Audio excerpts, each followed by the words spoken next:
Do'stlar, 5-oktyabrda subsidiyalar va birlamchi ipotekalar VIP bo'lib qoldi. Arizalar berish boshlangan. O'shaning uchun ham shunga to'g'ri keladigan uylarni hozir bitta-bitta tanishtirib o'taman va subsidiya haqida to'liqroq ma'lumot berishga harakat qilaman. Videoni oxirigacha ko'ringlar. Mana Land House tomonidan qurilayotgan ekan, xonadonimiz mana podyezdlarni bitta ko'ramiz. Ikkita podyezd bor ekan. Bitta mana bu passajirskiy, Ma'matida endi hali chiqqunicha endi bu gruzovoy ekan. Eshiklarga bitta e'tibor beramiz. Mana bunaqa eshiklar qilinayotgan ekan, chiroyli tushgan. Faqat bitta nosi bor. Glazokka qarash. Mana bundan turishim kerak ekan oyoq uchida. Cho'yada zabizabrazia, pastroq tushirsa bo'lmasa ekan glazokka.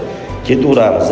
Bitta plashatkada qaranglar. 1, 2, 3, 4, 5, 6 ta kvartira bo'lar ekan. Endi uy ichini ko'ramiz. Kiraveramiz. Mana birinchisi bir xonalidan boshlaymiz.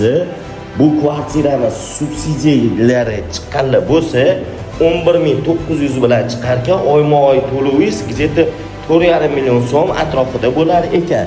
Mana bu qurilishlarga chiroyli, mana bu yoqda saunzoq, bu yoqda mana oshxona proyektga chiroyli tushirishibdi bu xonaga. Menga misol uchun yoqdi. Zalni ham takoy akkuratni qilib qo'yishibdi. Agarda birlamchi ipoteka qilaman deydigan bo'lsangiz ham, ya'ni pasportni o'ziga ham olsangiz bo'ladi uni. Olish haqqingiz bo'lmasa ham, unaqada boshlang'ich to'lovingiz 13.900 bilan chiqar ekan.